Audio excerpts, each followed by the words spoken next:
much more. I think a lot of people maybe are trying to hit a listing goal of like 10 or 20 items per day, and they're getting lower quality items just to hit that goal. Yeah. Like they might pick up Yeah. a piece of clothing for like $5 to $8 that they know is maybe only like 12 to 15, which they're barely making anything on. So Tech, when he talks about that, just remember that the items he was picking up back then were like, $20 profit items on average. So Oh,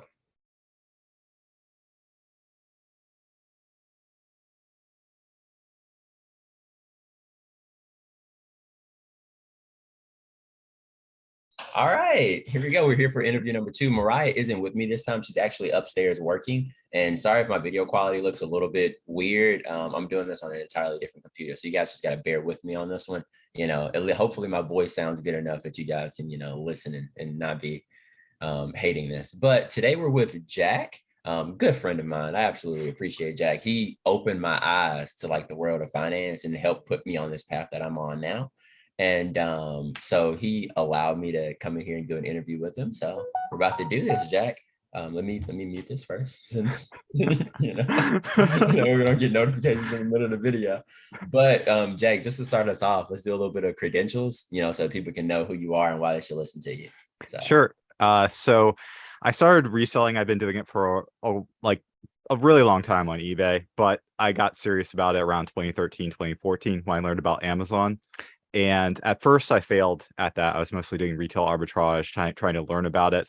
But around 2016, I gave it another shot, went out to thrift stores, garage sales, getting used stuff, getting stuff that's a little bit cheaper. Decided to watch a lot of the YouTube videos, learned a lot of stuff about selling on Amazon, learned a lot about selling on eBay, and was able to basically create a business that last year sold over $1 million in revenue on Amazon, and basically scaled up from starting to go to thrift stores, getting used items, and now I'm mostly specialized in video games, used video games mostly, as well as a few other things like online arbitrage, retail arbitrage, and I still do some eBay for fun with sports cards. I still do some books, but my main thing is used video games on Amazon. Okay. So every time I hear someone make a video using the words online arbitrage or retail arbitrage, there's always a comment that says, "Hey, what is OA? What is RA?" Oh yeah. Could you explain those two concepts for people real quick? Sure. The concept's been around for a while. When I first got started on Amazon, it was a big deal. Retail arbitrage. The idea is you go into these retail stores, you're buying mostly clearance items or items that are hard to find, discounted stuff you can sell for more online, basically. So that's the idea of retail arbitrage, is just going into stores, buying stuff that you can flip for more. I don't do it as much anymore. I kind of did a little bit, didn't do that great at it. Online arbitrage is something that I'm a little bit better at. It's basically the same idea where you're buying stuff online, usually from retail stores, to flip out a profit as well. I still do a little bit of that as well, but that's the main thing. That's basically the explanation of like OA and RA, or what they're called. All right, so let's talk about RA for a second, because I have a bit of experience in RA. My OA game Okay, yeah. Jack. So let me tell you a story about my OA, right? Okay. So I used to remember you used to tell us about this thing where you could buy stuff on eBay and sell it on Amazon for a profit, right? Sure. So when you told us this, I was like, okay, let me try to buy something off of Amazon and sell it on eBay for a profit, because it's impossible that it can't go both ways, right? So I bought a bunch of. I might actually still have a box of them over there. Hold on, I'll be right back. Let me see if I still have the box. I'm excited what this could be.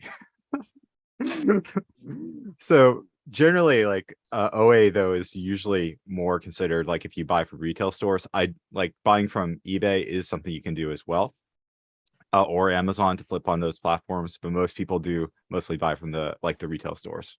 I was excited, but I don't have it. I sold them okay. already. That's too bad. All right. But I had a bunch of Adidas Duramo 7s, right? And I bought them for like 20, 30 bucks. Because they, with Amazon, which it was so hard to navigate the website, but you can have it separated by sizes, and like the different sizes have different prices. So I would get sizes that were at a lower price, like women's 11.5, and I was trying to sell them as a men's 10.5. And make the money from like buying them for such a cheap price. I couldn't sell them at all. Like I couldn't pay someone to buy them. So like they didn't end up selling until they were like 40, 50% off, which was like 8 months later. Yeah. So I tried it once. It completely failed for me. But it was a fun experience, I guess. And every single time that I've ever done OA, it's always been a situation where it takes way longer for the item to sell than I would desire.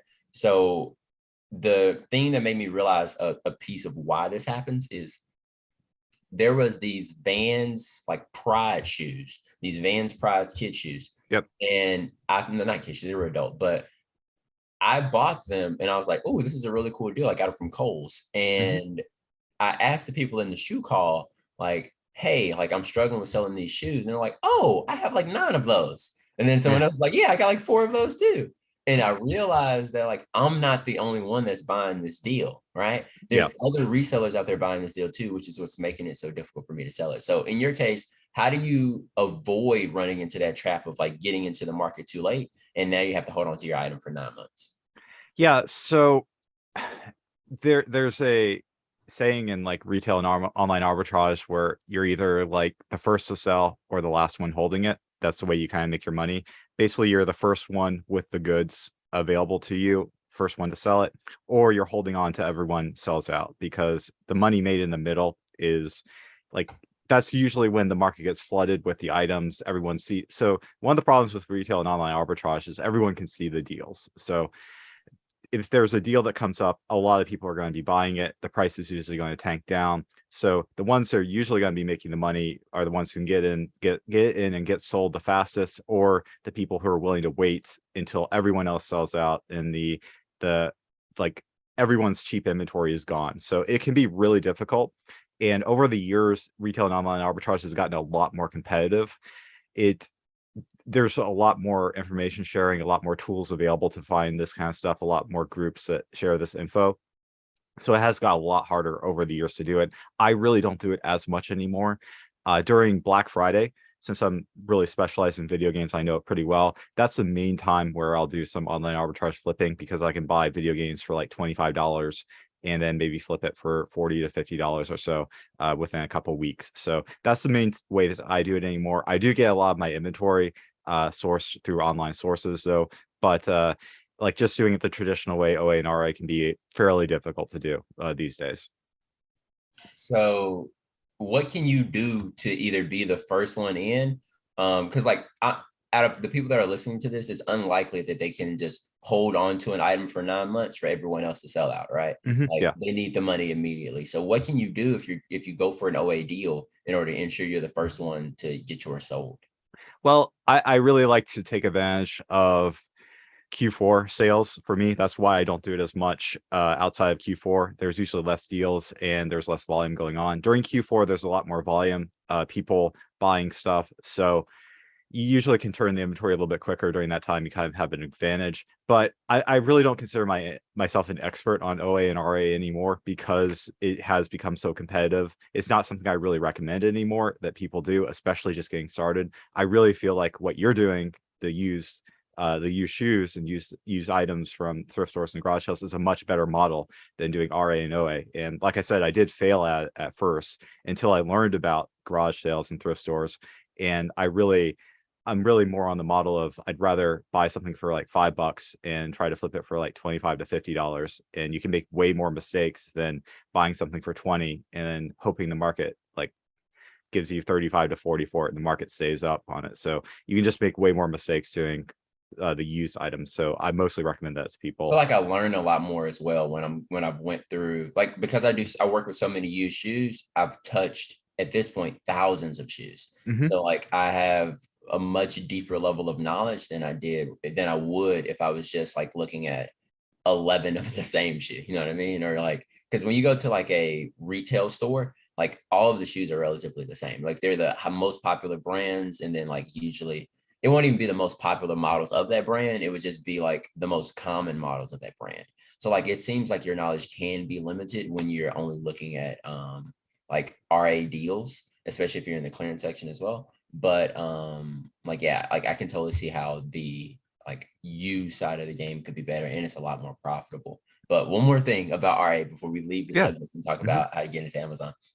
So I finally found success at RA. It took Oh, me cool. failing like I don't know, 7 months, 9 months in a row before I finally figured out, okay, this is how you do it. So I tried to do RA with the like department stores where Mhm. you're going to places like Ross Marshalls, in addition to Nike, Adidas, Vans stores, stuff like that, in order to get your items. And what I always found is that if they're running a sale, they're usually running a sale in all of the other places too. So the market's going to crash. So I bought a whole bunch of Adidas NMDs. And unfortunately, just like with the Vans Pride shoes, I was holding on to them for months and months later. So what I changed my strategy a bit to like the clearance racks, but not the clearance racks at those stores, rather the local department stores. I'm sorry, the local like shoe stores in my area. So like not Hibbett Sports, but like let's say there's a store called Shoeco or whatever, right? And Shoeco has wholesale contracts with all of these brands, and they sell shoes in their store. And the shoes that are on clearance there aren't necessarily shoes that are going to be in clearance in your area, because Shoeco is regional. They only have 4 stores, and the 4 stores are like in 100 miles from where I'm at right now. So I find that I get much better deals and I can sell them much easier if I play it that way compared to going to one of those bigger stores like Adidas or Nike. Yeah, that's a really good tip. Definitely. That makes a lot of sense to me. And you have the knowledge of shoes because you're a specialist in it. I I tried a little bit. I'm ungated in Nike and most of the major brands on Amazon, and a lot of people think that's a ticket to easy money on Amazon. But I'm not special. I don't know much about shoes at all, so I really didn't know what I was doing. I think I made a little bit off of it, but I didn't really enjoy like going around like sourcing shoes. But if you are an expert in it and you can like use your knowledge to it, then that's a like a great model that you can do with it too. So when it comes to selling video games, how do we get here? Like how do we go from, because you said you sold a couple of books and stuff like that. Yeah. How did you go from selling book? Like what does your journey look like product wise as you advance through Amazon?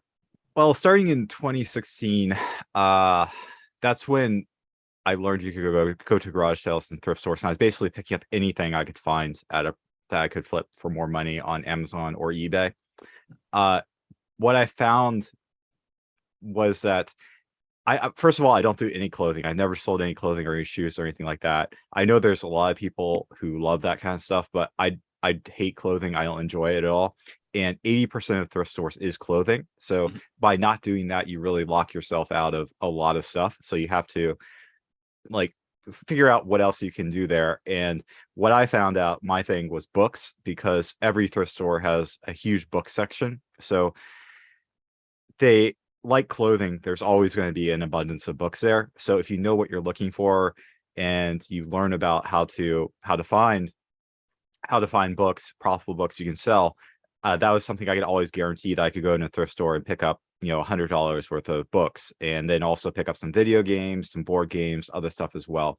So video games and board games and toys are a little bit harder to find in thrift stores. You really have a good route, have be willing to put in the effort to really get it. But I couldn't do my model now just by sourcing locally. But over time, basically by going to thrift stores, picking up the cheap items that I could, picking up books, I mostly books was my main niche in about 2016 to 2018. And then gradually I've always been really interested in video games, the idea of it. And I took the cash that I had from doing the books and that kind of stuff into putting into buying video games, and kind of the market knowledge I had of used video games, and was able to kind of arbitrage between platforms with that. So that ended up becoming in 2020, as people stayed home, video game sales exploded. I got kind of lucky. That was at the right time with that. That's kind of when I was transitioning my business mostly to getting video games, and was able to just really do super well after that.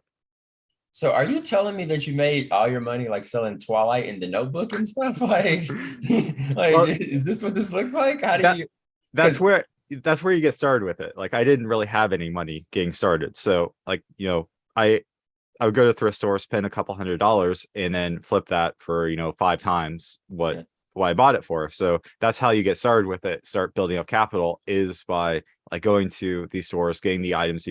You buy a book for $3, flip it for 20, and repeat that, 20, 30 times over. So that's basically what it was. Is you can really roll your capital, like get that snowball rolling by buying these cheaper items. And then over time, you can get items that you can process faster, you can spend more money on, you have more cash flow to deal with it. So I was able to take advantage of other deals, other larger deals as I had more capital available to me. And video games are a very difficult area to get started in. You either need to put in a ton of time in finding deals, sourcing them, going to garage sales, all that kind of stuff. That is possible. You can do that. Or you have to have a lot of money to like be able to buy bulk, large lots, all that kind of stuff with it. So when it comes to selling the books, like I've always thought, like booksellers are the sellers that, they're making 11 cents on per book, and like they have to sell 1,000 books in order to, make any money to that. So how do you, is there a version of books that's not like that, where you're not having to sell thousands of books a day in order to, make any serious money? Or is that kind of the prescription for that niche? Well, my strategy was to go out with a scanning app on my phone. I had a little app on there that told me how much each book was. And I basically was targeting books that were usually about $12 to $15 or more. So I wasn't Sales selling price or buy cost? uh sales price 12 to Okay. 50. So I was usually paying like the books in my area were a little bit more expensive. So I was maybe paying $2 to $3 a book or so. Mhm. So 12 to 15 was what I was looking for the minimum for it. And then sometimes you'd hit home runs with it and get a $50 book, sometimes 100, sometimes 200. So like it would probably I believe my average selling price for books was somewhere around about 25 to $30 a book or so, paying Huh, about $2 to $3 per book. So you can see how it really adds up. that's a And lot of yeah, margin, yeah, dude. That's yeah, ridiculous. yeah. So That's better than me with and shoes. my goal at first was to do 100 books per week.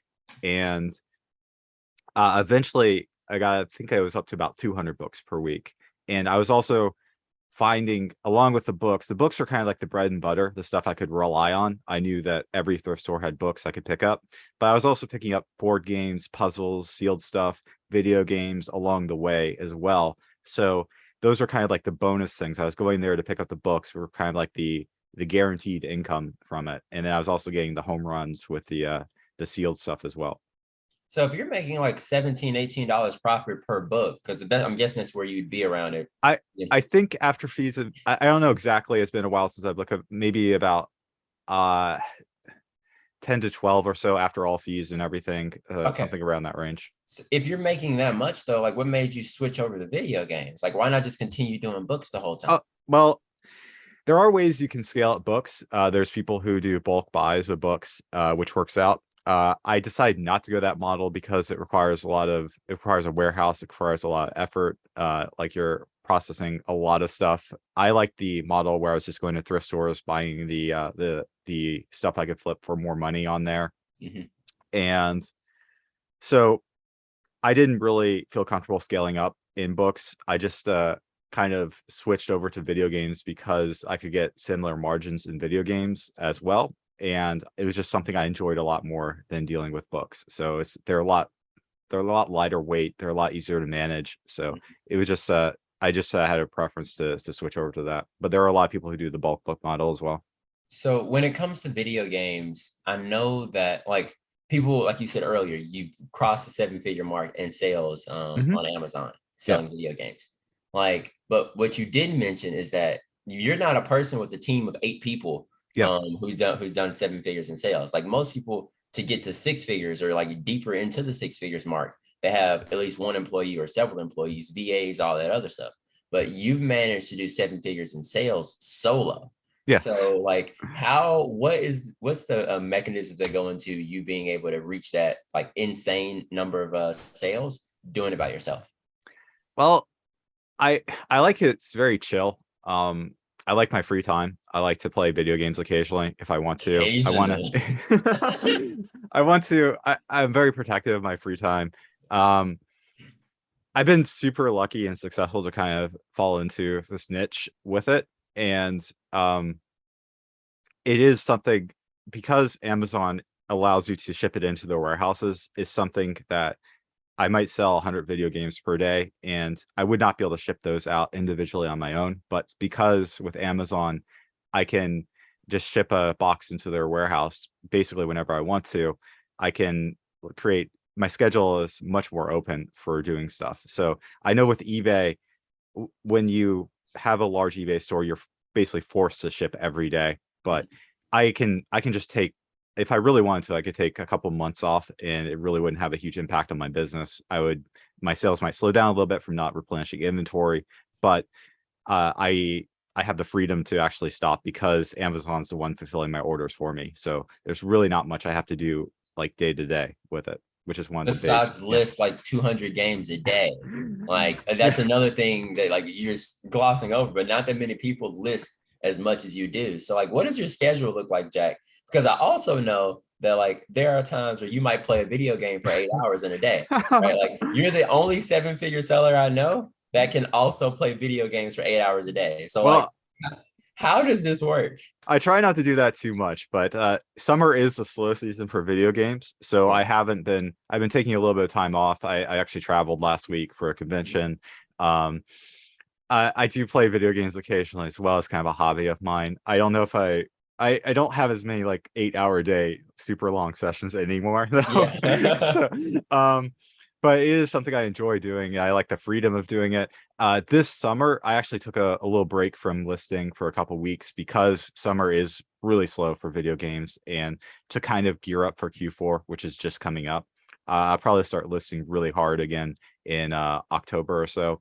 I am kind of getting back into it right now. I started to my average right now is shipping about 150 per day, and during Q4 we'll probably ship in at least 250 to 300 per day video games. But my schedule, this is one thing that being at FlipCon last week, I listened to Chris talk Daily Refinement on YouTube, and he was talking about his schedule, how he just schedules time for his group, for his YouTube, for his reselling business. And I thought, well, I probably should be doing that with my business too.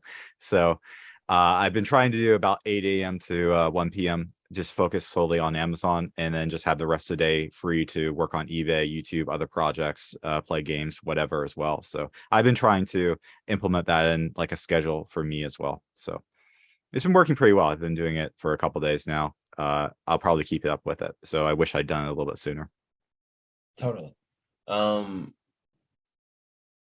so like I don't know if you just said this and I missed it somehow. Like I was looking down at my name right here, and Mhm. my name on there was Chris. Because Yeah, when you said his name was yeah, right here. I'm like, I know I'm not that. trying to advertise Chris right now. So like I just switched it over to my name. I'm sorry if I missed this. But like what does your schedule look like hour by hour? Or did you already run through your hour by hour schedule?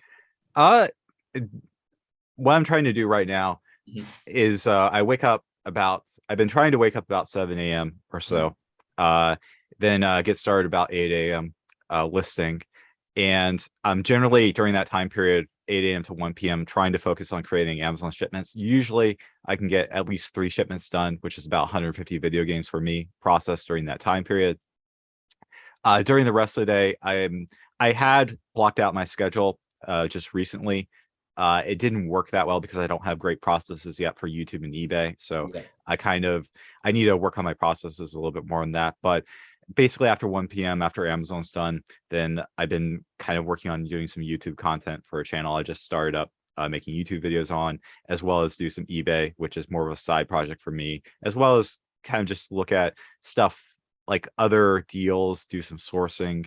I'm really into like trying to get into sports cards, baseball cards, that kind of stuff on eBay now as well. So just kind of some side stuff, and just try to get I think it's really helpful to get the Amazon stuff done, the 150 shipped in, like as Mhm. I start up. Like I've only done that schedule for about a week now after hearing Chris talk, but it's been really helpful to just get that stuff done at the start of the day. So every day around like 1 o'clock, you're pretty much done with Amazon, Uh, excluding like any that's the kind of goal. Yeah, yeah, definitely. Just try to get in about 150 per day, listed and shipped in. totally. So before we pivot into a slightly different conversation that I want to have with you about credit cards, Yeah, sure. like when it comes to people that are listening to this and they want to get into Amazon, right? Or Mhm. they've been thinking about Amazon, they haven't taken those first steps yet. Like, how do they go about, creating their Amazon account and then becoming a, like how did it get to where you are, or at least just to the place where they can, pay their own bills using their Amazon income? Well, it's back in the day, it was super easy to sign up for an account, and I was actually surprised how easy it was to just ship in stuff to Amazon's warehouse with no verification whatsoever. These days, they're a little bit more protected of the platform, so you probably will have to submit IDs. You might have to get on a video call with them. So it's best just to set up your Amazon account right now if you have any interest in selling with them. So there might be some verification steps you have to go through with it, but basically, if you just set up your account, you should be ready to go with it. And as for getting started with it, I strongly recommend you start with books, because that's one of the easiest things to sell on there. Mostly ungated, mostly something that everyone can sell. There's a lot of gates on Amazon that they don't want you to sell certain items as a new seller, but books is something that they'll let almost anyone sell. Can you explain a Yeah. gate? Yeah. Gate means that they don't let you sell this brand until you either have a letter authorizing you to sell it from the brand, or you have a certain number of sales and it automatically ungates you for that. For instance, I was automatically ungated in Nike. I didn't have to submit any invoices for it, and that's based on my sales history in books. So like for most brands over time, for some brands you can't do this with, but some brands you can, just by getting enough sales, good customer feedback, they'll allow you to sell brands over time with it. So over time, as you get good sales on the platform, they'll trust you more and they'll allow you to sell other stuff on there. So I mostly start with books because that's something that you can go to thrift stores and buy. I think it's the best thing to get started with on there. It's something you can go to garage sales pick up. It's something you can go to thrift stores and pick up. Like, it's how I got started. So I strongly recommend starting with books on Amazon used. If you're in, so I go to the thrift store and like you're saying, start with books. Like, how do I know which books are going to be profitable or which ones are not? Like, does Amazon have like a comp type of thing that you can use, like how eBay has, or how do you figure out, this book is worth me picking up compared to it's not? Because if you ask me to go get books, I'd be getting Twilight, The Yeah. Notebook, Ender's Game, all that stuff. So Just books that I know. luckily, there are apps you can use on your phone to scan the barcode of a book and see what it's selling for on Amazon. I've made a couple videos about this on my channel, a couple guides as well. It's it's a little bit complicated. Probably it'd take me a while to explain it on here, but maybe check out some videos on my channel. I just did like an Amazon tips video where I talked about scanning apps you can use. There's basically several you can choose from, but the idea is you can use your phone's camera to scan the barcode, or you can buy like a portable handheld Bluetooth scanner that you can just go and scan the barcode. That's how I did it. I had a scanner on the back of my phone that I just scanned the barcode, and it would tell me how much this book is selling for on Amazon. 95% of the time, the books aren't worth selling, but occasionally you'll run into a book that's selling for like $15 to $20 or more on there, and then you just buy that for like $2 to $3 and then send it in. So that's basically what I did. If you're buying the books for $1 or $2, because I think that's the cost of books in my area, like somewhere between 50 cents to about $2. What like price should you be looking for? Sorry, it's like there's a Yeah. person right outside my house cutting grass, but Yeah, no problem. like what was I about to say? The Maybe, price. So yeah, the what price, price should you be yeah. aiming for, like ASP wise? So there are a lot of fees on Amazon for books. It's been a while since I've done it, but I think the average fee for a book is about $7 or $8 for Amazon to ship it to the customer. For video games, it's about $5.50 to $6 for them to ship it if you're FBA. So if you have in the warehouse, if you sell a book, and it depends on the weight of the book, but for like a standard hardcover 1 pound book, they're going to charge you about $7 to $8 flat fee to fulfill that and ship it to the customer. Then they're going to charge you about 15%, I think, as well as like a referral fee for selling that book. So you want to, if you sell a book for $10, you're probably only making about $1 profit. So you really want to be aiming for like $12 to $15 or more to make more. And also, the more the book sells for, the more you're going to be taking home from that. So you really don't want to target the cheaper books, like the stuff under $10, because you're only going to be making a buck or two after fees. But if you target like a $20 book, you might be making about $8 to $10 on that. And if you're selling like $100 book, you might make $70 on it or $80. So the money is in trying to get the higher and higher Yeah. quality books with that are a lot more desirable Yeah. compared. Yeah, you definitely want to, like, I as a new seller, you probably want to focus on at least $15 or more to give you more room. Plus, you're going to make mistakes at first. You're probably going to buy stuff that you thought was worth, and you maybe misread something on it. You didn't see that Amazon had new copies for $8 and the used copies were 15. So people just buy the $8 one. That's a common mistake people make on there. So yeah. But the nice thing is you're buying the book so cheap that you can afford to make mistakes. So it's a lot easier to make mistakes on a like $1 to $3 book than it is to buy like a bunch of $20 board games and realize that you can't sell those. So Does sales rank have any impact here, or is it not something that you should worry too much about? sales rank is another really complicated thing on Amazon. For most people, saying under 1 million for books is going to be fine. Mhm. The sales rank is basically an idea of how fast the book is going to sell. There's a lot of to go over with it, but generally under 1 million is going to be fine for books, and 2 to 3 million is usually going to be fine for books as well. You just want to make sure it's worth more money, like $25 or so. Over 5 million is where it's going to be unlikely to sell anytime soon, and over 7 to 10 million is you probably want to pass on it because it's probably never going to sell. Okay. All right. I think that's a great like introduction. Yeah. Can you still hear me? Yeah, good. Okay, Uh-huh. yeah, I wasn't highlighted. I wasn't seeing the thing, but yeah, I think that's a great introduction to how to get started on Amazon, how you got started on Amazon, a bit about RA and OA. Yeah, So the next stage of this is I want to talk about like finances basically, because cool. Yeah. that's the first thing that like I picked up from you because I wanted to try Amazon for a period of time, but like everyone told me don't do it, like just focus on your main business, don't try to do this. But um a lot of the financial, I'm not going to say financial advice, a lot of the stuff that you say about finances made a lot of sense to me, and it Mhm. got me started on this journey. Cool. So I have like a scenario for you that I want you to see if you can work through. I just want to see how it goes. So we have a person, let's say they have like fair or like low credit, right? They're at around like a 580 credit score or something because they had a bad financial situation earlier in their lives. Like how could this person go from in like utilizing reselling? How could that person go from 580 credit score, $50 in their savings account to like a much stronger financial position? Like first, how do they build their credit score? One second. One second. First, No, how do they build their credit score? And secondly, how do they, build their bank account so that they can, be in a stronger financial position? well, I think what's most important is to get some money coming in, first of all. So you don't really need credit to get started reselling. And I don't recommend that you leverage yourself to get started reselling.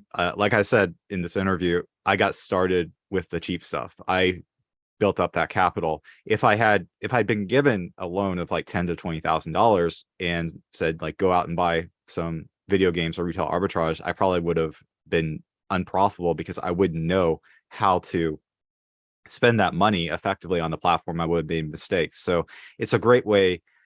Going to these thrift stores is a great way to get started with it. And I don't really agree with the idea of like using credit to try to get beyond the point that you should be at with it, because you need to learn over time how how the platforms work and not blow the money on something that it would be unlikely to sell. I think a lot of people, when they get access to a lot of money, they think they have to spend it right away on inventory or something like that. But you don't want to get in a situation where, like, if you buy a ton of like 20 or $30 shoes and you don't realize that everyone else is buying the same shoes, and you're stuck with hundreds of shoes that you can't actually sell for a profit. So you want to be careful with that kind of stuff with it. So definitely getting started with it is just take the money you have available to you and just keep rolling that through eBay, Amazon, whichever platform you want to do on it. And it's hard to go wrong when you're buying stuff from a thrift store for like $5 or $10 and then flipping it for 50 consistently. Like Tech in the group, he says that like his best time was when he was sourcing like 30 very profitable items per day and making like $20 profit on them and making, close to $200,000 a year profit just from doing 30 items per day on there. So it's something that you can do, just starting small with it is the main thing, and try not overextend yourself and not worry about amassing credit at first, because I think the most important thing is kind of getting a good financial base with it.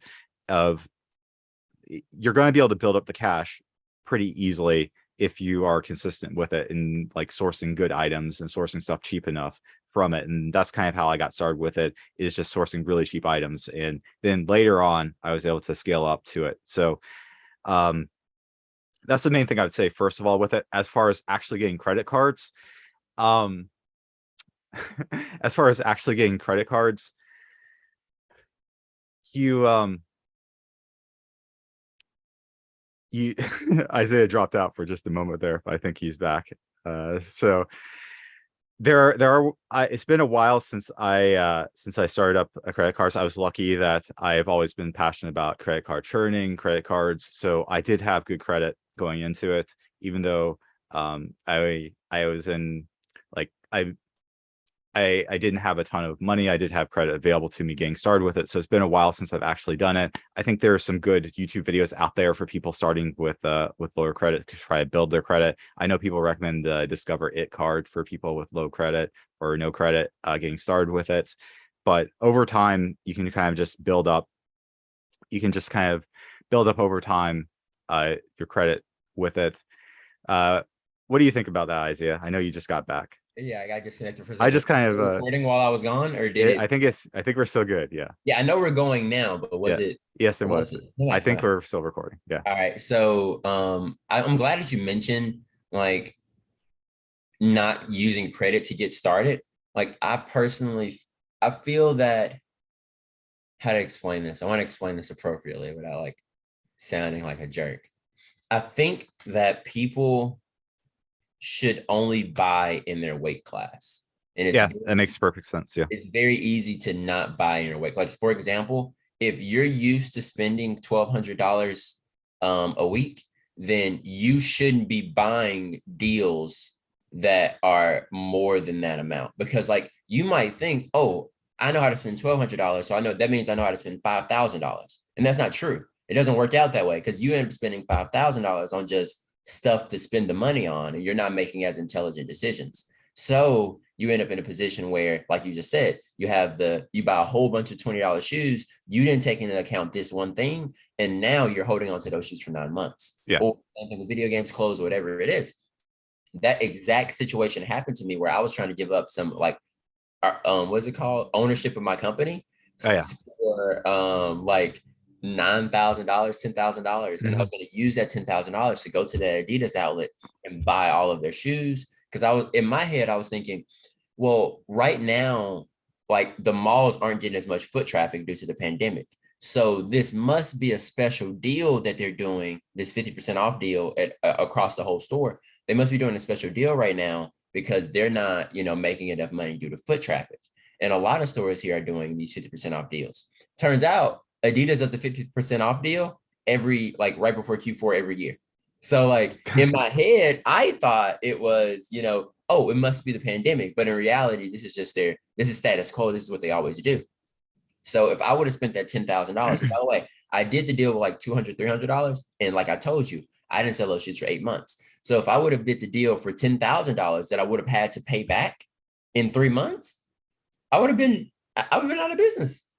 Yeah. Buying in your weight class is a really good analogy for that, because you need to learn over time with it. And when I was going to thrift stores, it was very rare for me to spend over $200, just because there's only so many books I can actually buy there. So I wasn't spending a ton of money at these places at all. I was willing to spend the money if there was good enough product. I would certainly be willing to spend the money on it, but I was kind of limited by how much product was actually out there to spend it on. So it was something that I could do with very little cash getting started with it because there's only so many really profitable products you can flip for, 5 times what is available. I was actually surprised that you were spending way more than I do at thrift stores. That's because shoes cost a lot of Yeah. money. Yeah, I didn't realize how much abundance there was in shoes out there. Like, Yeah. I was very rare for me to ever spend, more than $200 in a trip at a thrift store because I there's think a only so lot of much people available. force it, Jack. Yeah. You know what I mean? I feel Hmm. like a lot of people force the I'm gonna spend more money just because I can. Yeah. You know what I mean? Rather than like it, because the way how you're describing it, you ran out of books to buy, Yeah. so you had to go buy more books, right? So it's like a situation where your weight class is $1,200, and like now you've bought all your books for 900. You need to figure out what to do with the other 300. So now Hmm. you go to this other place, or like I'm not saying oh, you have to spend exactly $1,200. You can't spend $1,400 on a really good deal or $1,500 on a really good deal. But like so many people go, oh, I have a line of credit for $6,000. Here's this really neat palette of this that I can Yeah. buy. And so many people buy That's a palettes. terrible idea. Yeah. Like so many people do this. And then, you end up spending $5,000 on this palette. You get it back and you realize, Yeah. oh, none of this stuff is selling. Oh, this stuff Don't, is actually damaged. Oh, yeah. and it's Don't just do not feel forced to buy inventory. Like I felt that way occasionally too. Like I felt like I had to keep spending money. And um if the deal's not there or you're not sure about it, don't just spend money just to spend it. Don't like go and buy. Don't think that you need to be buying a $5,000 return pallet to scale up your business to the next level because, well, first of all, like I don't do any returns or anything like that. I think they're way too much work for what's worth it. And the value of those pallets have gone up a ton from like the reality shows like extreme unboxing, all the YouTube videos as well. So Mhm. like I think that's one of the areas that people I just mentioned the return pallet specifically because I think that's one area that people fall into a trap. Like they think if I spend $2,000 on this, like I'm gonna like bring my business up to the next level. When I started, I was like, you know what I should do?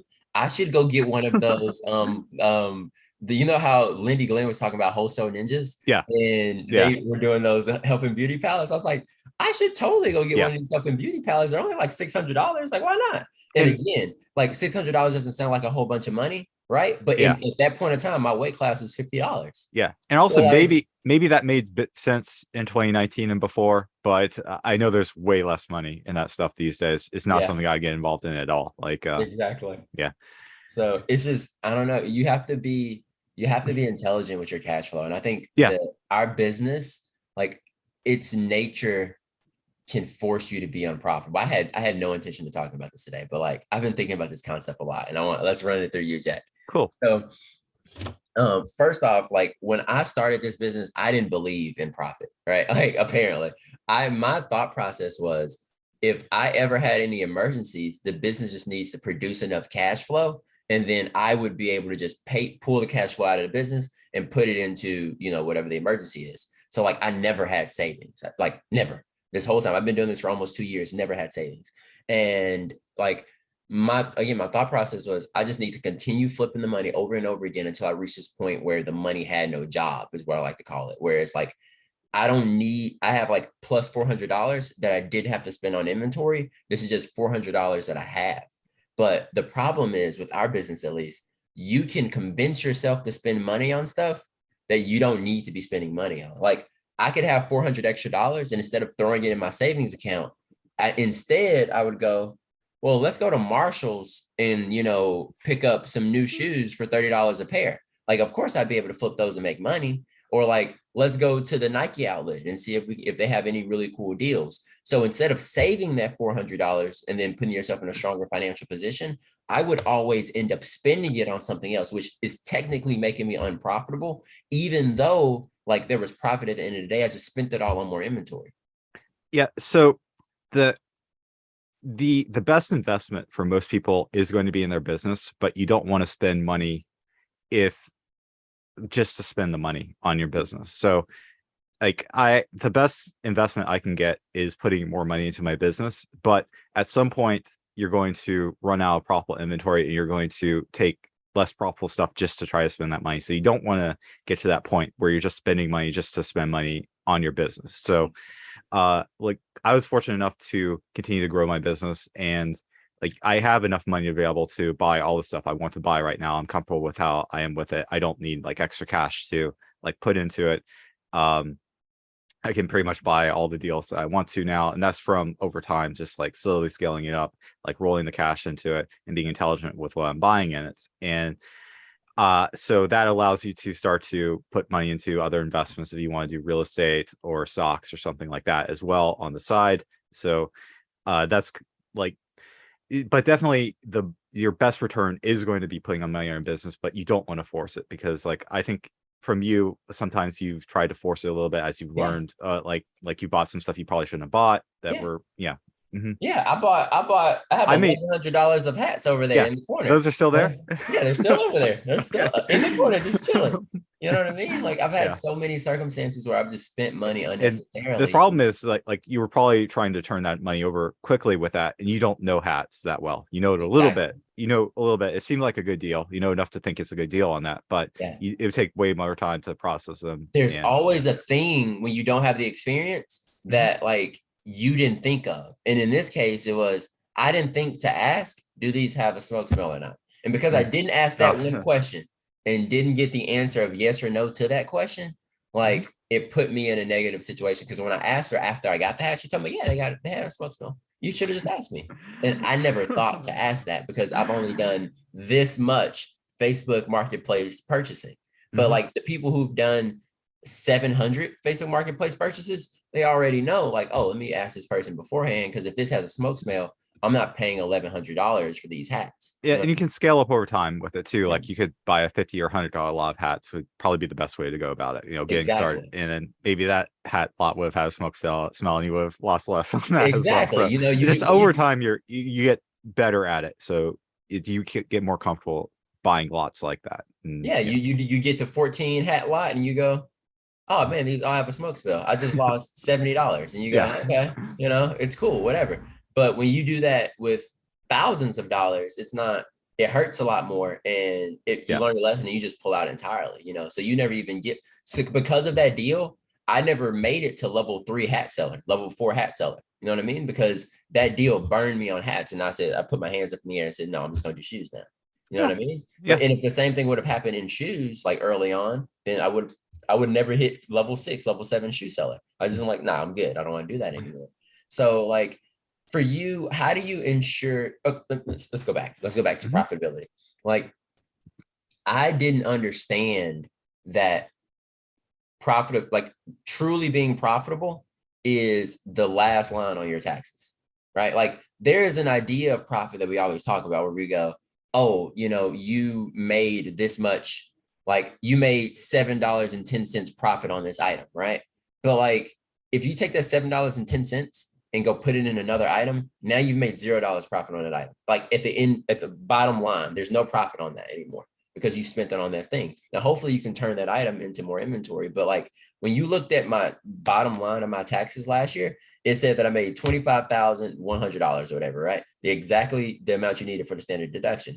So like technically I wasn't really profitable, even though thousands of dollars went through my bank account. None of it manifested into like my bank account actually growing, even though a lot of money went in there. So like, how do you go about growing your actual bank account, you know, while also having like a high sales amount? Because I can push my sales up to infinity, but if my bank account isn't growing, it doesn't really matter.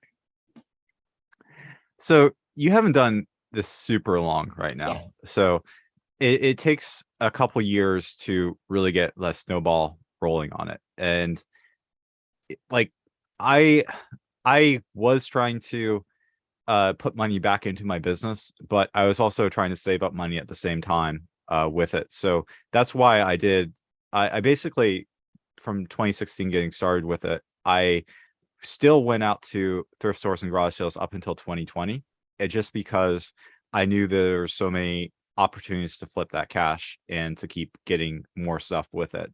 And if you're willing to like continue to put in the time with it and keep your spending amount low on it and just really focus on the profitable items and not try to scale up over time, you are going to build up that snowball with it. Just the first like couple of years can be a little bit frustrating because you are putting so much money back into your business. There's so many expenses you have to deal with that you have to pay for.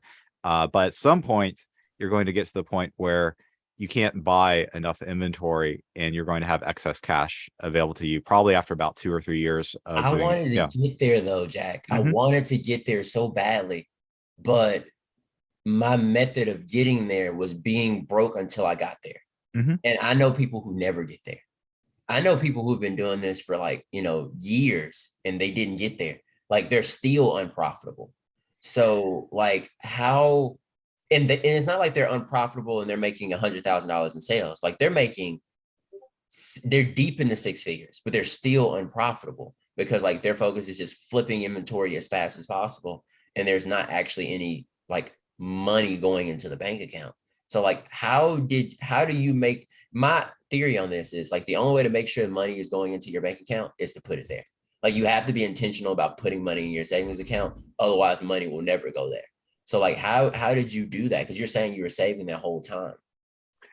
Yeah. So I remember when I was getting started with it early, 2016, 2017, when I thought I could do it full time. And I was trying to figure out how much money did I need to be able to do this full time. And what I came to was, so at the time, since I was doing thrifted items, my profit was higher. I was probably getting like 40 to 50% margin. Like if I sold 10,000, my profit after everything would be like $4,000 to $5,000 or so. Because when you're doing thrifted stuff, you have a higher profit margin with it. Yeah. So that was the goal, is basically maintain $10,000 because 10,000 in sales, because that'll get me about 4,000 a month, which is enough for me to cover all my personal expenses as well, put a little bit to save as well. And anything over that, I can kind of reinvest in my business and keep myself going as well. So basically, it was just really taking advantage of the opportunities out there with buying cheap inventory and doing that for longer than I probably needed to. Just like I'm not going to walk away from like a yard sale that has a doing garage sales for like just waking up at 6 a.m. and going out to garage sales for 4 to 6 hours on Saturday would be like the most profitable thing for me to do. And I kept Well, doing that until 2020. Um, and just like over time, you just can't spend more than you're making at these garage sales because there's not enough good inventory out there for you. You can take advantage of the stuff. I mean, there's been garage sales where I'll go to, they'll have a sealed Walkman for $2 and I flip that for $400. So like these are things you will run into. Like I remember in 2016 when I was first getting started, I saw like there's some car GPS weird thing, and it's like $1 at a garage sale. I scanned it, and it says $400 on Amazon. And it's like that can't be real. And then I send it in, and it sells for $400 on Amazon. So like there's these things that you'll run into if you're putting yourself out there and kind of trading your time for money yeah. that you can take advantage of early on and just like keep rolling that forward with it. So I think, Would you advise to max your level out first and then like advance to the next one? Because like a lot of people want to, and me included, like I don't want to like, let's say the maximum number of shoes I can do per day in my area from sourcing at my regular thrift stores is 45 shoes a day. I don't wait until I like naturally get to 45 shoes a day, like before I go, all right, let's go to other sources. Like my thought process is, oh, like right now I'm doing 28 per day. Let's go try to find shoes over here and then shoes over there and then shoes over there. And like as a result, my cash flow gets spread so thin that I'm not nearly as effective as I could be if I just went, okay, we're gonna go from 28 to 29. 29 to 30 and like max out my avenue that I'm currently using before I add other avenues. yeah, I think taking advantage of everything in your niche you possibly can is maxing that out is going to be super important for you with that. I think maybe one of the issues is I never did clothing or shoes. And I realized that you guys who do clothing and shoes are paying up a lot more than I was at thrift stores. Like I was paying, $1 to $3 for a book, usually like $5 for a board game. And I know you guys are paying like maybe $5 to $8 for like a piece of clothing that you plan to sell for 20. So you're paying a lot more for that kind of stuff with that. So maybe you're putting out more cash than I usually do with that. So maybe I was kind of fortunate where my niche that I was in was a lot more profitable. But it required me to spend more time outsourcing, looking for these deals. Like back in the day, I'll tell you what my normal route, I would spend probably averaged about 3 hours per day sourcing thrift stores. That includes weekends as well. And then maybe 2 to 3 hours per day, thrift stores. And I'd have a route that I'd go to and hit up. Uh, some would be I'd hit up once a week, some I'd hit up every day, but there'd be a route that I could go to and then hit up garage sales for like 4 to 6 hours on Saturday. So basically doing a lot of sourcing, kind of trying to put myself out there to take advantage of like the big deals when they show up, take advantage of buying like the video game that they put out. Like occasionally you'd have the huge scores where you get like thousands of dollars of video games for like $100, but you have to put yourself out there to find that stuff. And I Like, feel like I'm yeah. missing that, Jack. Mhm. Like, because like recently, since I started, this content creation thing, Yeah. and like my consistency went down a little bit, my cash flow is lower. And like I'm not hitting as many stores per week Mhm. as I used to. So now I feel like the amount of deals that I get to see are getting limited. You know what I mean? Because like now that my cash flow is going back up, I'm starting to hit more stores and I'm going like, dang, I've been missing this, I've been missing that. So like I have more opportunities to run into the $100 shoe that I bought for $7 compared to, Yeah. when you can only hit one store per week because your cash flow isn't right. Like you only can get the deals that are inside that store. And that might only be $20 to $30 shoes. You might not find the really cool shoe. So go ahead. I think it's interesting with tech. He always talks about his best time was when he was listing 30 items per day. Mhm. And I think they're $20 profit items. And so he's making $200,000 per year. I mentioned that earlier on here, but he was really targeting the items that he could buy cheap and then flip for much more. I think a lot of people maybe are trying to hit a listing goal of like 10 or 20 items per day, and they're getting lower quality items just to hit that goal. Yeah. Like they might pick That's up that. they might pick up a piece of clothing for like $5 to $8 that they know is maybe only like 12 to 15, which they're barely making anything on. So tech, when he talks about that, just remember that the items he was picking up back then were like, $20 profit items on average. So I think that's kind of what I was doing as well, where I was picking up these higher profit margin items and mostly focusing on them. I would pick up, the random book for $2 to $3, sell for 12, where I'm not making that much on, but like you also get the big scores as well that kind of make up for it. So I think it's harder with clothing and shoes because you are paying up more for it. Like you have on one side, you have 80% of the store is clothing and shoes, but on the other hand, you get less deals in that. Like you get more volume of items there, but you get less deals, like less home runs, I think, than what I would get for I was focusing on like DVDs, toys, books, video games. I feel like Tech has said that like 70 times. Yeah. Like it wasn't until you just said it just then that it kind of like clicked for me, Yeah. where the error is trying to hit the listing goal by Yeah. number. Hmm. And like, so you start picking up the Moronas, the Faded Glories, the lower tier brands. And so you're like, okay, I'm gonna make $5 profit on this. That's okay. Who cares? Yeah. Like I think it's fine. I think Huh? the better goal is like a listed profit goal. As long as you know you can actually sell it. So you might want to, instead of like listing 10 items, you list $200 in profit because that's how much profit you need per day, basically. So it's like maybe one item gets you to $200 profit listed, or maybe it's 10 items gets you to that point. But what's more important than what you're listing each day, the number, in my opinion, is how much profit you're actually going to make out of it. You So track that, don't you? Whenever you're listing, you're always looking at your yeah. profit per day. Yep. So Mhm. Yep. I have a like a spreadsheet where I track how many items I listed per day, the expected profit from that, as well as how much I bought the items for, basically. So I'm tracking how much I spent each day, how much I listed of what I bought each day, how many items, and the expected profit of that. I mean, that's brilliant. I need to do more of that. Like I was tracking a lot of different things and like I don't know, I just kind of fell off with all of my tracking. Like everything fell off at the same time, like everything. Yeah. So but yeah, I think that's really brilliant so that you That can know. Go ahead. I just want to say one last thing is that one of the things with the issue with maybe some people in the group is that they are too focused on that listing goal. I'd be more focused on like, is it is the items I'm listing profitable, rather than like, I want to hit this listing goal, I have to hit this listing goal. Like, don't really think about that. Just think about like, am I making enough profit from what I'm listing each Because day? you could be listing 22 items at $4 at $1 profit each. And Yeah. like today you made $22. Yep. Like Exactly.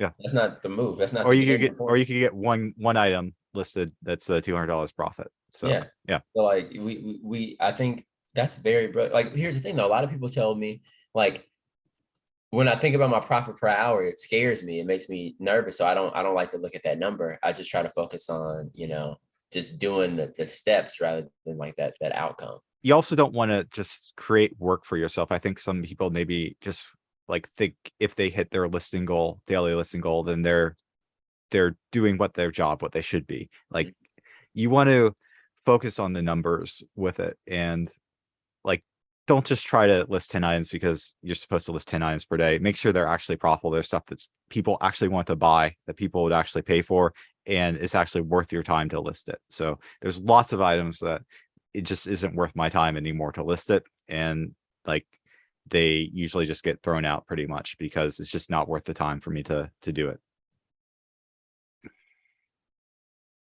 Man, Jack, you killing me, dude. Bro, like, dude, why did we have this conversation like 2 years ago, bro? Like right before I started, so I could have been on the right track, man. Because like, my whole thought process was just cool. If you make, I was thinking of some shoes like penny stocks. You know what I mean? Where you got you making a tenth of a penny. You turn that tenth of a penny into 1 penny. Boom! You just need enough of those, and you're good. But Well, like, the problem is you just run out of time at some point. So yeah. you have to think about like, what's your profit per hour you want to make from this business. And Chris said at FlipCon he wants to make $250 profit per hour flipping, like doing it as resale business. So you have to think about that way. Like, is it worth your time to actually list this stuff? I think Chris is crazy. Like, he's great. He's a great reseller. Mhm. I think for most people, a easy place to get started is like, I want to make $60 profit per hour. And 60? 60, yeah. So 60. yeah, I think 60 is reasonable for most people to make, and it breaks down pretty easily because it's $1 per minute.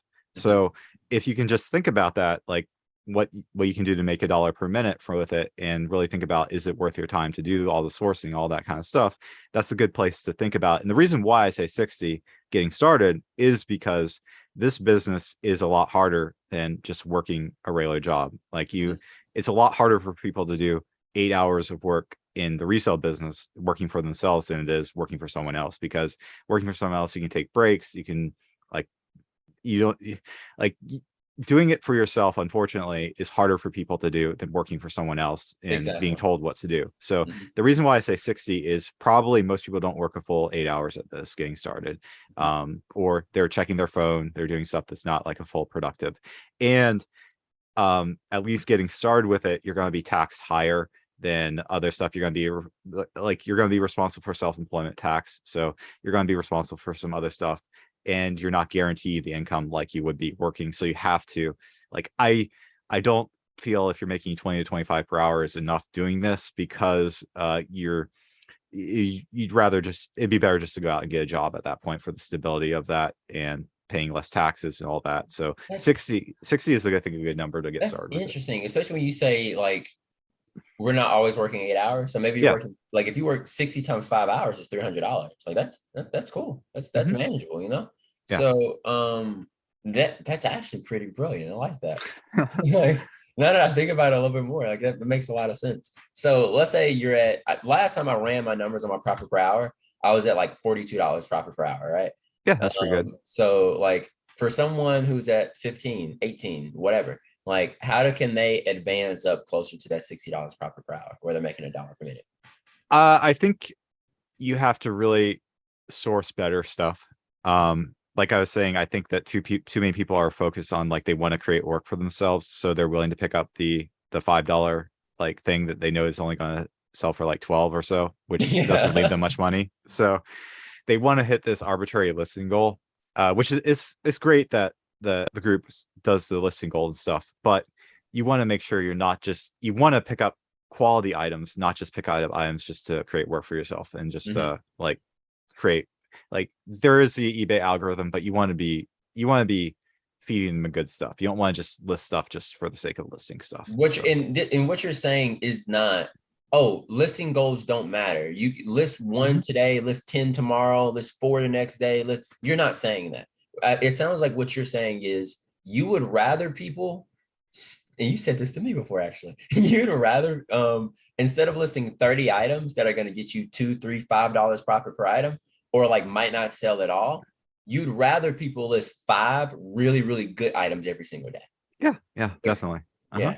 Like if you could get 5, if you're let's say your listing goal is $30, 30 items, right? And you're doing, $5 profit per item because your items are lower quality.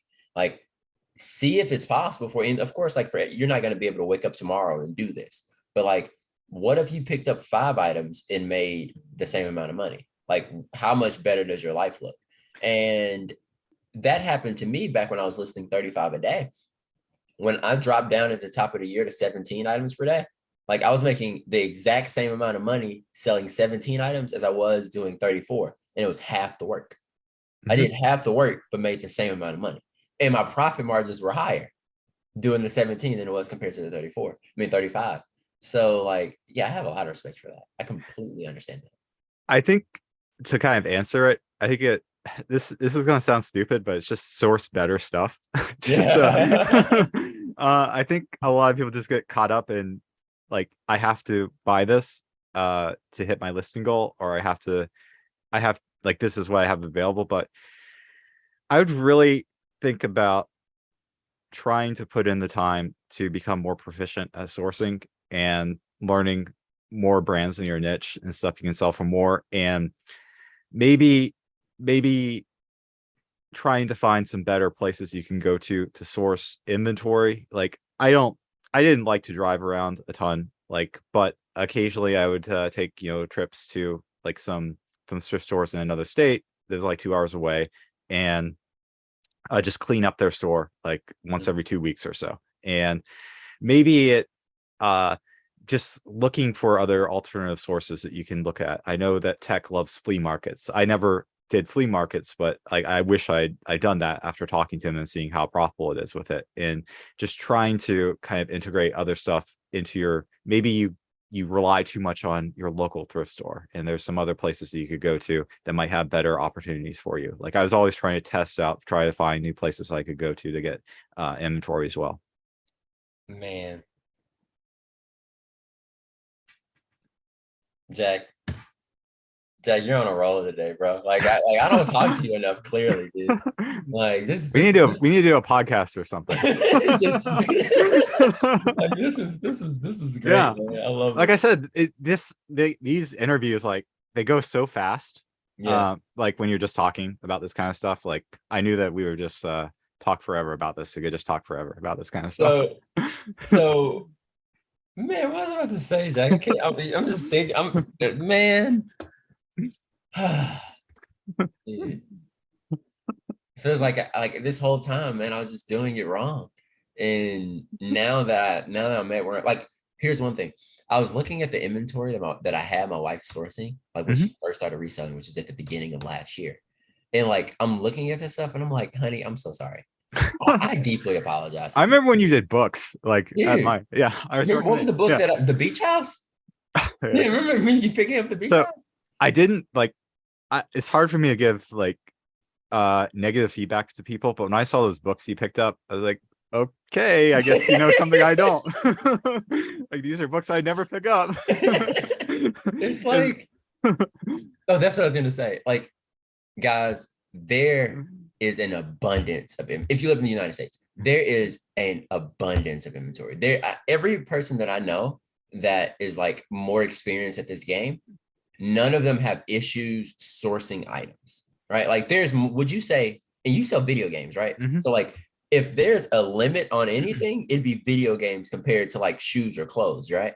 Like, but you're able to find way more video games than you'll ever be able to buy. I will say for video games, I know that a lot of people do have trouble finding them. You basically either need to spend a lot of time like trying to find them connections, sources, that kind of stuff, or pay up for them. So like video games is something that is a little bit more difficult to find. So I don't want to make it seem like it's super easy to just It's like, not yeah, super easy, yeah, but you have found a way yeah, to get thousands of video games per yeah, week. yeah, Like, and if you wanted to get 2,000, 3,000, 4,000, you could probably do that too.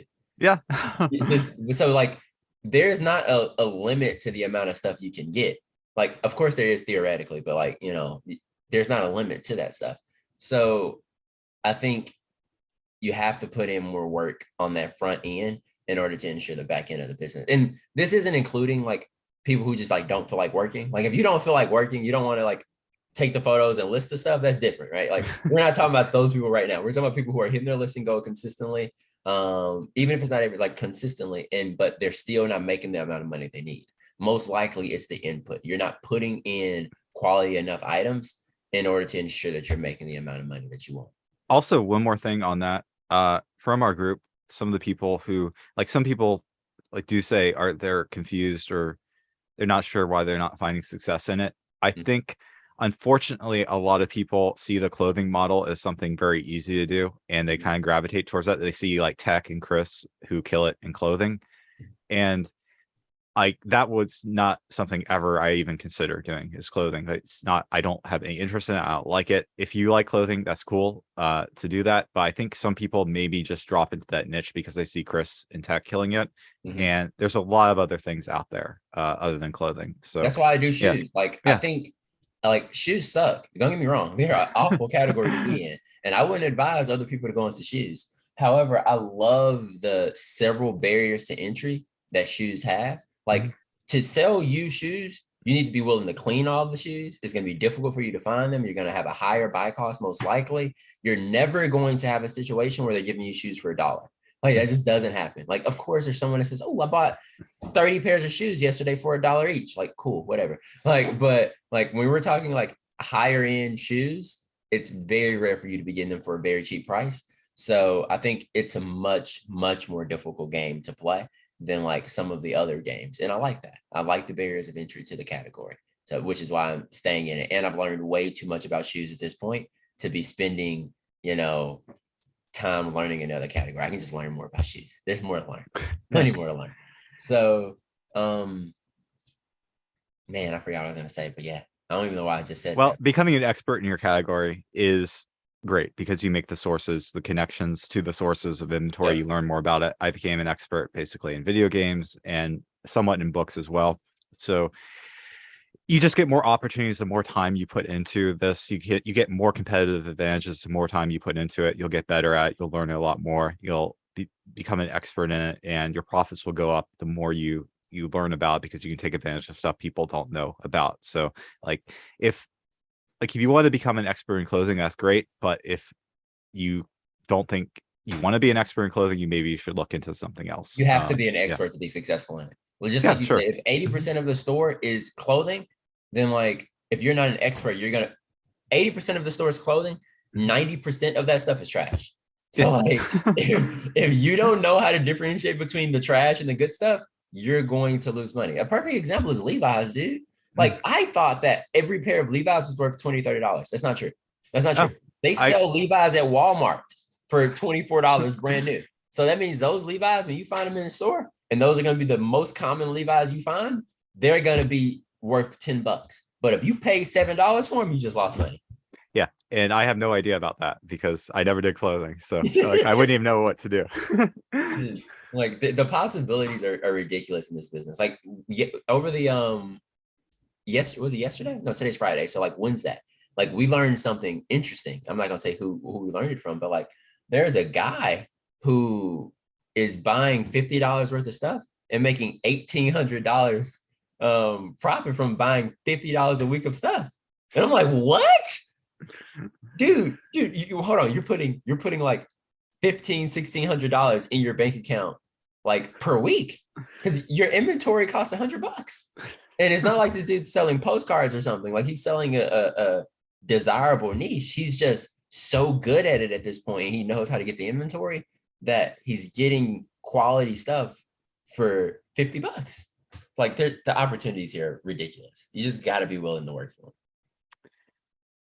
yeah, and just like put yourself out there to get the opportunities to come to you. I know a lot of people think they're lucky. Like people, someone in the group posted he got probably $5,000 to $10,000 worth of video games from a yard sale for $100. Like Genesis games, GameCube games, tons of stuff, and he's just putting himself out there, making that opportunity available to him to get like a huge score like that. And there's been huge scores I've been picked up as well that you run into. It's just putting yourself out there, like putting the time in, sourcing it. Like eventually you'll run into stuff that is like an incredible pickup you get. Totally, man. I appreciate it, Jack. This has been so fun. Yeah, we've Maybe we'll do another interview yeah, later we'll have to do it on, again sometime. and we Yeah, talk about like credit cards and stuff like that. Because yeah, I sent you like we're gonna talk about credit yeah, cards and like financial security, but we just ended up talking about what's wrong with reselling. So I'm for yeah. it. We barely Yeah, scratched the surface on this stuff. The yeah, video games, there's credit cards, there's tons of yeah. stuff we could talk There's tons about. of stuff we can talk Yeah, about. So I really appreciate it. I had a lot of fun with this, and let's do it again. yeah, totally, definitely. All right, I'm looking guys. forward to And it. I'll put all your information in the description. Okay, cool. Thanks. Peace, guys.